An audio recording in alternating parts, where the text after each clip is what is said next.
विद्या अभ्यसनेनैव प्रसीदति। विद्या अभ्यास से ही प्रसन्न होती है। करत करत अभ्यास के जड़मती होत सुजान, रसरी आवत जात से सिल पर पड़त निशान। आप तो जीवित हैं, भले ही बिस्तर पर पड़े हुए हैं लेकिन जीवित हैं। अभ्यास ऐसी चीज है जो जड़ पत्थर के ऊपर भी खांचे बना देता है। कुएं में जब पानी निकालती हैं महिलाएं डोल डाल करके, तो जो पत्थर चारों तरफ उसके रखे हुए हैं उनके सहारे रस्सी अंदर जाती है और फिर उसे वो बाहर से ऐसे खींच करके पानी को निकालती है। तो रस्सी के बार बार आने जाने से मैंने देखा है कि 1-1 इंच 1.5 इंच गहरे गड्ढे हो जाते हैं पत्थर के अंदर। रस्सी पत्थर को काट देती है, और वैसे अगर पत्थर जरा सा गिर जाए रस्सी पर तो रस्सी को काट देता है। तो अभ्यास इतनी बड़ी चीज़ है, यानी रस्सी अभ्यास करती रही, पत्थर को काट दिया उसने। तो ऐसे ही आपका जो ये प्राणवायु है वो आपके शरीर में ठीक से बार बार आती रहे, जाती रहे, आती रहे, जाती रहे, और ठीक से आप ओम पुनर्माम का जप करते रहें। ठीक से आप जो अभ्यास आपको बता रहे हैं अपने सामर्थ्य के अनुसार थोड़ा थोड़ा चलते रहें, यानी निरंतर अभ्यास हो, तो फिर असंभव भी संभव हो जाता है। इस श्रृंखला के अगली कड़ी में मैं आपको बता रहा हूं कि अब बिस्तर पे सीधे पड़े रहने की जरूरत नहीं, अब तो उठने की बारी आ गई। तो हमें, क्योंकि लंबे समय से बिस्तर पर ही पड़े हुए हैं, तो अब आगे क्या करना है उसमें 2-3 आसान सी क्रियाएं सीख लीजिए। बस उसके बाद फिर आप सामान्य जीवन जिएंगे और असामान्य होने की तरफ बढ़ेंगे। असामान्य का मतलब आगे की तरफ, एबनॉर्मली डेवलप्ड। क्योंकि साधारण तो लोग सभी होते हैं, जन्मते हैं, पलते हैं, बढ़ते हैं, बूढ़े होते हैं, मर जाते हैं। लेकिन कुछ ऐसे होते हैं जो सिर्फ मर जाते हैं नहीं, कुछ कर जाते हैं, वो होते हैं योगी। तो आप कुछ कर जाते हैं वालों में होना चाहिए। अभी तक हम मर जाते हैं वालों की तरफ जा रहे थे। शरीर तो मरेगा जब मरेगा, हमें इससे अंतिम छोर तक काम लेना है पूरा। जब तक इसमें जीवन है तब तक इसको जीवंत बना करके रखना है और इसे उपयोगी बना करके रखना है, क्योंकि परमात्मा का दिया हुआ वरदान है हमारे लिए। तो देखिए, आप लेटे हुए थे, फिर आगे कैसे करना है मैं आपको ऐसे ही लेट करके बताता हूं।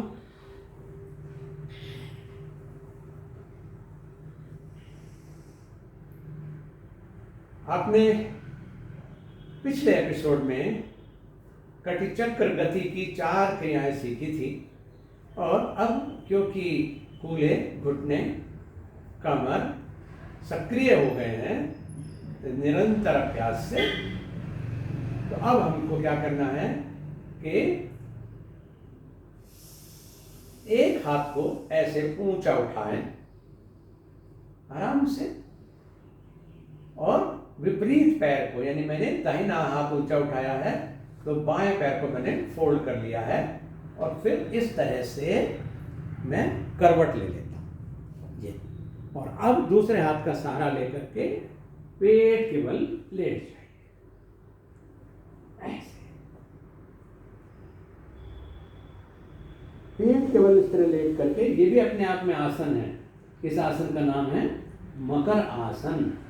इतना लेटना भी आज आपके लिए एक बहुत अद्भुत अनुभव है, क्योंकि महीनों से आपने उल्टा लेट करके ही नहीं देखा था।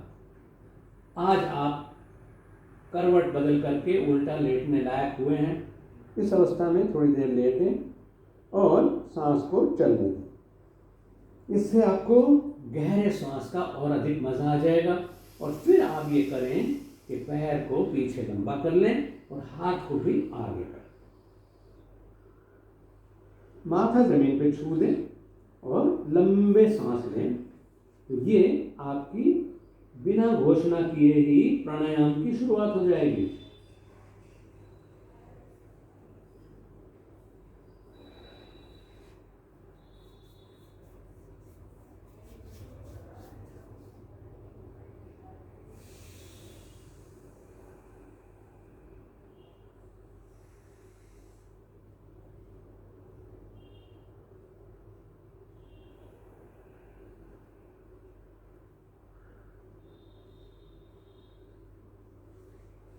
आपको मेरे सांस की आवाज़ सुनाई दे रही होगी।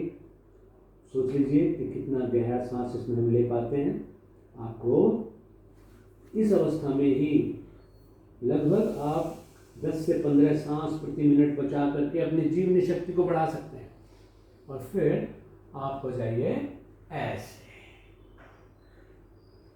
ऐसे लेकर के, इसको हम चलित सर्पासन की गति कहते हैं, लेकिन हम इसमें कोई अभी गति नहीं ले रहे हैं, और एक गति ये ले रहे हैं इसमें हम कि संयुक्त गति बना करके कि पैर को भी थोड़ा व्यायाम दें।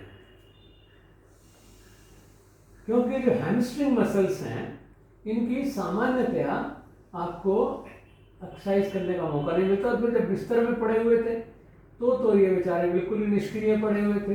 अब दोबारा से इनसे काम लेना है तो इनको तैयार कर लीजिए। भाई गाड़ी कई दिनों बाद चलाते हैं तो उसकी सर्विस करा लेते हैं, ट्यूनिंग करा लेते हैं।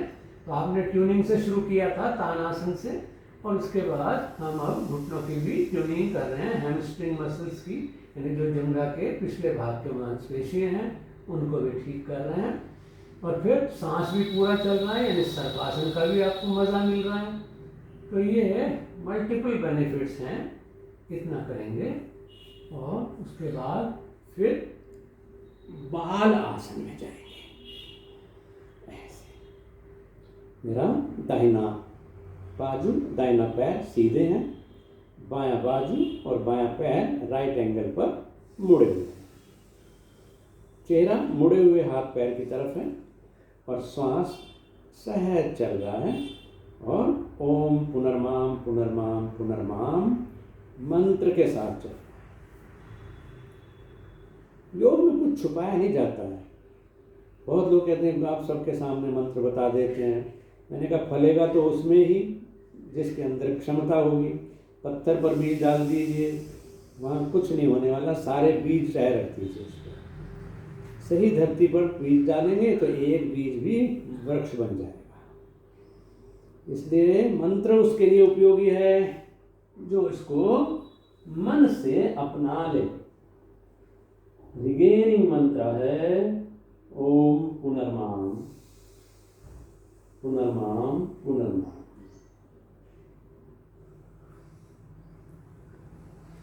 इसके बाद आपको, अब आपके अंदर जान आती जा रही है, बस उठ जाइए और ऐसे उठ जाइए कि घोड़ा बन जाए।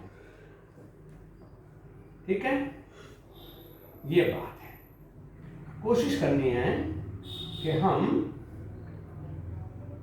हाथ पर जोर डाल करके, इसको अधोमुखी श्वान आसन कहते हैं वैसे, लेकिन हाथ और पैर की ताकत से थोड़ा, क्योंकि घुटने के काम आपने अभी सीखा ही है, थोड़ा ऐसे ऊंचा उठें और सिर को ढीला लटका दें। अपने पंजों को देखो खुली आंखों से, श्वास लेते रहो और फिर से उसी स्थिति में आ जाओ। और अंतिम अभ्यास है हमारा ये अभ्यास के स्ट्रेच करो अपने आप को,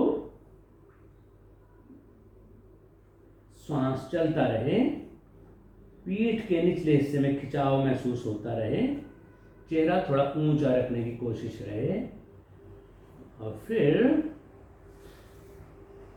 अंत में धीरे से वज्रासन में बैठ जाएं। आज आप परमात्मा की कृपा से और परमात्मा के द्वारा दिए गए पुरुषार्थ से वज्रासन में बैठे हैं।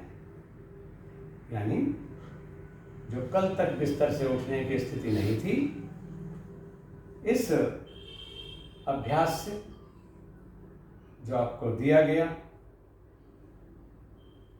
6 स्टेप्स में, यानी 6 हिस्सों में यह अभ्यास है, तो इन 6 के 6 हिस्सों को पहले कुछ दिन एक अभ्यास करिए, दूसरा करिए, तीसरा करिए, और मजे की बात है कि जितना हो सके उतना करिए, क्योंकि आपके पास समय बहुत है। आप वरना दवाई की इंतज़ार करते रहें कि दूसरी दोपहर वाली डोज कब मिलेगी, फिर तीसरे पैर वाली डोज कब मिलेगी, सोते समय वाली दवाई कब खाएंगे। उसके बजाय आप ये सोच लीजिए कि अब मैंने सुबह वाला अभ्यास कर लिया, अब मैं दोपहर वाला अभ्यास करूंगा, फिर तीसरे पैर वाला करूंगा, फिर शाम वाला करूंगा। क्यों? क्योंकि आपने जीने का इरादा बना लिया है। और जिसने जीने का इरादा बना लिया हो, उसके सब मददगार हो जाते हैं, सब उसको सहयोग करते हैं। चारों दिशाओं से सकारात्मक शक्तियाँ आपके साथ लग जाती हैं। ये जो मैंने आपको 6 स्टेप्स में यानी 6 पार्ट्स में अभ्यास बताए हैं, इनको आप बिल्कुल रेगुलर करिए। केवल बात तो मैंने उसके लिए कही है कि जो आज बिस्तर पर पड़े हैं और वो कुछ भी करने की स्थिति में नहीं है, वो तो इसको लाभ लेंगे ही लेंगे, लेकिन जो चलते फिरते हैं और फिर भी अभ्यास नहीं करते, वो भी इसका लाभ ले सकते हैं, वो भी इससे लाभान्वित हों। और साथ में जो लोग बिस्तर पर थे अब तक, वो अपने आहार में थोड़ा सा परिवर्तन लाएं। आहार में परिवर्तन का मतलब ये है कि घर में बनी हुई चीज़ों का सेवन करें। विशेष रूप से उनको अश्वगंधा का सेवन ज़रूर करना चाहिए। अश्वगंधा का चूर्ण जो है वो बना लीजिएगा और दूध के साथ में आधा चम्मच ले लीजिएगा। शहद के साथ मिला करके भी उसका सेवन कर सकते हैं, उस तरीके से कर लीजिएगा। एक समय अश्वगंधा का सेवन कर लीजिएगा दूध के साथ, एक समय त्रिफला का सेवन कर लीजिएगा शहद के साथ मिला करके। तो आप देखेंगे कि जो आपके वात कफ पित्त का संतुलन है शरीर में, वो भी बढ़ना शुरू हो जाएगा। फिर जिजीविषा तो बढ़ ही रही है और आप रोगाभ्यासी से योगाभ्यासी होने का गौरव प्राप्त कर लेंगे। हरिओम।